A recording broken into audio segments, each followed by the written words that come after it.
how good of a teammate he is, and that's true, and how good of a player he is. But he is physically tough, physically and mentally tough, and he's resilient and able to fight through things that he's going through, and come back out and still play great football. And so, man, there's a reason Slay has the C on his chest. We'll go to Brooks and then Tim. Hey Nick, how do you think Jalen managed the finger yesterday? He said it did affect him. I thought he played. I mean, you guys saw the game. I thought he played a really good game, a really outstanding game. Um, Jalen's extremely tough, physically, mentally, and again, I thought he played a fantastic game in many ways. Was able to run for yards, threw the ball really well against a really good defense. Just thought Jalen was in complete control, and just another week of good football from Jalen Hurts. We'll go to Tim and then Dave. Nick, what have you come to learn about AJ Brown's leadership style over the years that you've had him?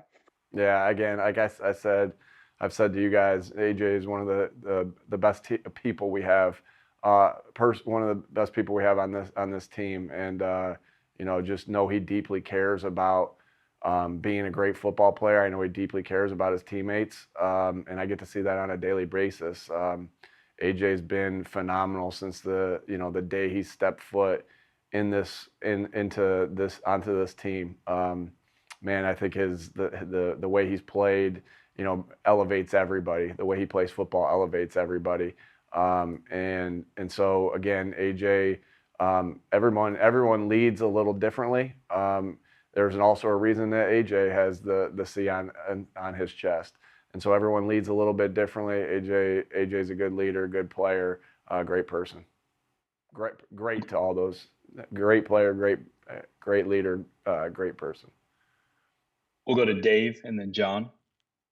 Hey Nick, what did you make of Lane Johnson's game yesterday, and how special is it to be able to kind of let one guy deal with TJ Watt one-on-one for most of the game? Yeah, Lane gives you a lot of confidence going into the game because the rushers in the NFL don't come much better than Watt. He's one of the best players in the NFL. Lane's one of the best players in the NFL. So anytime our game gets to see two of the top players at their positions battle, I think it's always special. It's fun to watch.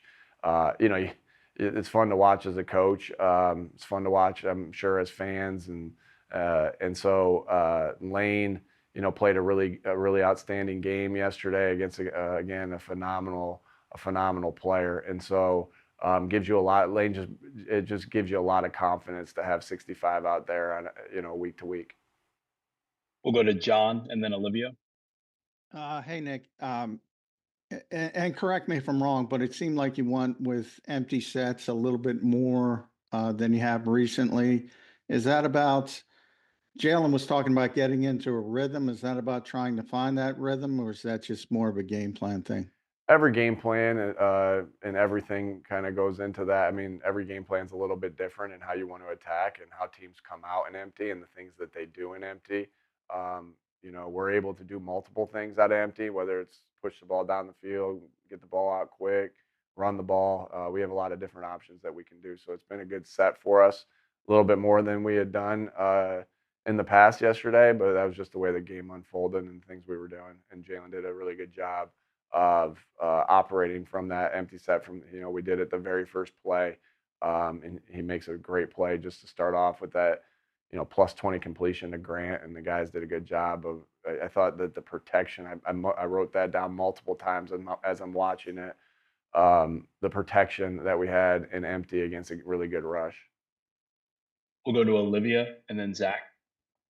Hey Nick, I was curious if you had an update on Landon Dickerson and Tyler Steen came in for him and took over at left guard. What were your impressions of the way he played from the holding penalties until how he settled in afterwards?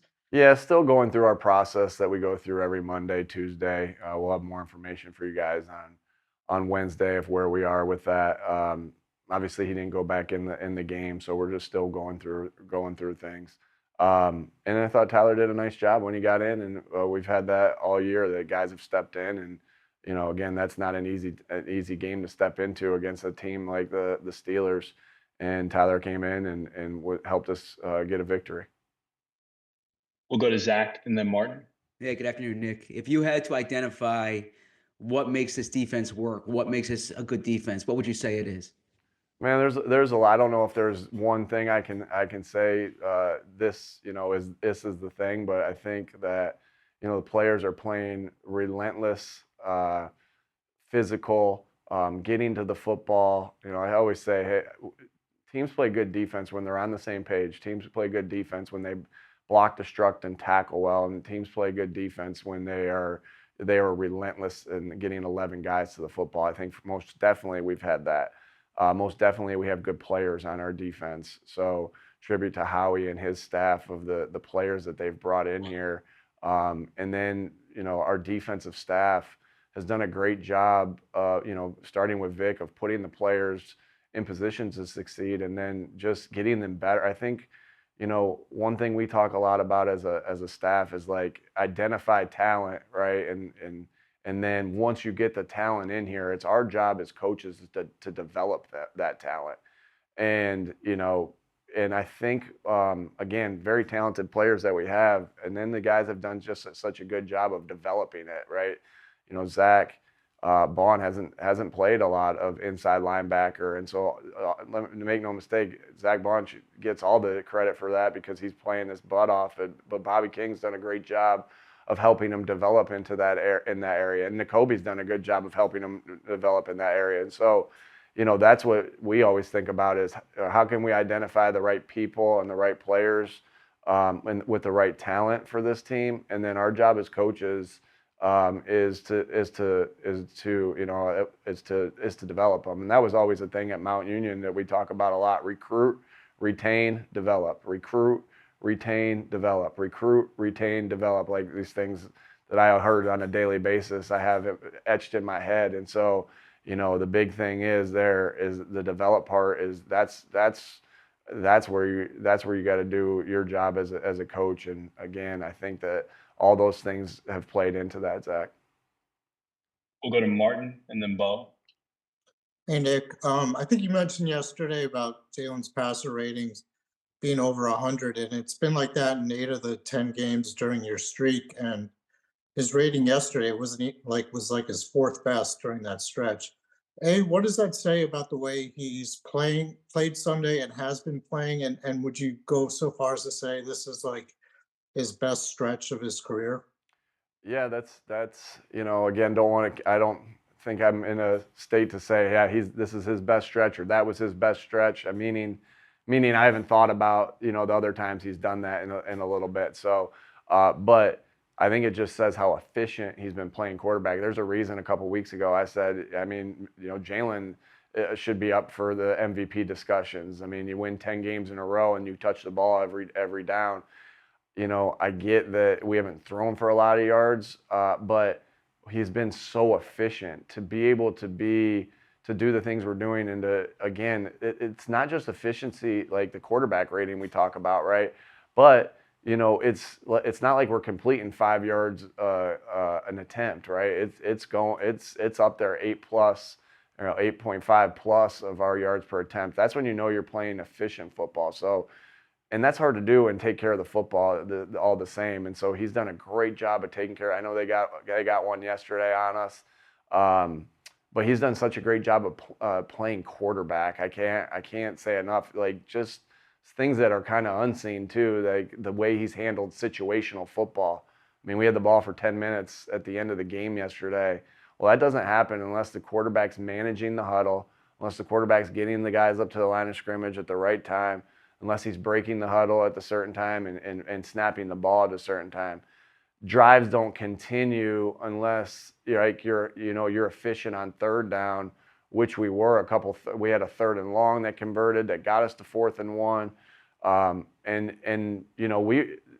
We had a penalty in 4 minutes, and we were behind the sticks, and he was able to get us out of that with a great completion to AJ. And I think he's been doing that all year in our 4-minute offenses of being able to, when we need to do something where he's got to make a play, he's done that.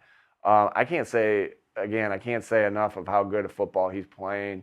That's why it was kind of funny, just all the things that we talked about last week, as far as the the perception of what was going on here. Because I just thought he's been playing football really good. You don't win 10 games in a row without your quarterback playing really well, and our quarterback's playing really well, and he's been playing really well for the last couple months. We'll go to Bo and then Bob. Hey, Nick, I want to ask you about Kenny Gainwell. He came in your first draft class. He's in the final year of his rookie deal now. He's been with you the whole way. It feels like you've always sort of gone to bat for Kenny. Why is that? Yeah, shoot. I think the guys make fun of him sometimes because they know he's one of my favorites. I say, don't say that to anybody, but I think it's just that they perceive that because I'm always talking to Kenny to reinforce what you want your culture to look like. Hey, guys, it takes everybody. Watch this. And the 2 opportunities that Kenny got, watch what he does with it. Now he's contributing on special teams, and I don't just mean like just returning. Like, he's making tackles on special teams. Like, every opportunity that he has, he takes advantage of. Kenny is extremely tough, extremely tough. So if I find myself, what an unbelievable spin move he makes yesterday on 3rd down to avoid the tackle. But what I loved even more about that was 2 things. One, he lowers his shoulder at the end to gain 4 more yards or 3 more yards or however much it was. And then the excitement that his teammates had for him on the sideline when he does that, like, that happens because he's such a great teammate. I mean, he's tough. He works hard. He doesn't, he could be a guy that got opportunities elsewhere, but he doesn't, he gets limited opportunities. He takes advantage of them. I mean, what's not there not to love about Kenny Gainwell? I think you set me up here because you knew I was going to go and gush about Kenny because, man, I love having him on this football team. I've loved getting to know him more and more over the last 4 years of being together. He's a special player. He's a special teammate. Really, he speaks so much to what our culture is here. And he may not have a C on his chest, but he leads in his own way. And he's really taken advantage of all the opportunities that he's gotten here. And that goes back, that's been consistent through the last 4 years here with the Eagles. Thank you. We'll go to Bob and then Rob. Hey, Nick, how important you were always caught on camera after the Jalen Carter play on the field, I don't know, talking to Clint about it, but also obviously trying to how important was it for you to get your message across to Jalen? And do you worry at all that he could be suspended for something like that? And just one other part of that, how important is it to relay to him that you can cost us a game by doing stuff like that? Yeah, sure. We correct everything. I was, as Jalen was coming off the field, I was kind of getting after him there, and I think that there was part of me that wanted to go back, and really. So I kind of made my point as Jalen was coming off the field, and then I went back, and what Clint was saying is like, Coach, I got it. I got it. I've already handled it, and the knowing. And so I had said something to him, Clint had said something to him, and it wasn't, knowing Clint and how he's coached him for the past, half a year that he's been here, I knew he had it. And so then, I kind of went away, and as you can see, Jalen came back over to me, and and we had a moment there after the fact. And so I know how good Jalen Carter wants to be.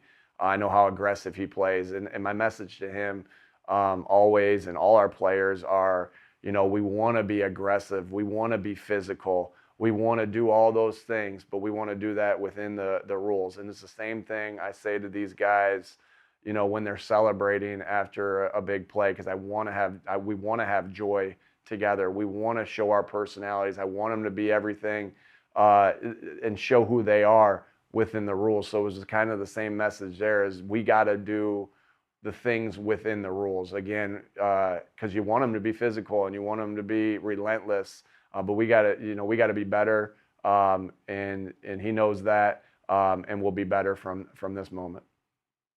We'll finish with Rob here. Hey, Nick, I want to ask you about something you've said to us, and I know you said to the players. You'll say in a team sport like football, you can't be great without the greatness of others. But I want to ask about the others that you've referenced in the past. Last week you referenced Steve Kerr and reading about him and culture. I know you've mentioned Coach Dan over in South Jersey. I know some of your assistant coaches will reference things like the last time you played the Commanders, they talked about how you had a wave of turnovers. And, Bobby King was saying, we're watching surfing clips to kind of emphasize that. It feels like you'll go to any lengths to find information that'll help. Where does that come from? I think just, again, I want our players to continuously try to grow. And so, I want to make sure I'm paving, being a good example of that. And there's so many good coaches out there. Really, at the end of the day, I'll do anything to win, and I'll do anything to help our team win. And so, I have all these coaches, all these coaches that I'm able to reach out to. Jay Wright, Coach Karras, like I have all these guys I'm able to reach out to and get information from these great coaches around the country. I talked to you guys last year about how I talked to Rick Pitino, and so it'd be crazy not to use those guys that are willing to help you, and so because again, you're just trying to get better and attempts to continue to rise as the season progresses, and so we'll do that with anything. Again, I've never talked to Steve Kerr, but I've watched it. That's something that I like to do, is watch the documentaries on things. I just watched the one documentary the other night on the 30 for 30 with the New York Jets. So anything you can get your hands on and to get better from,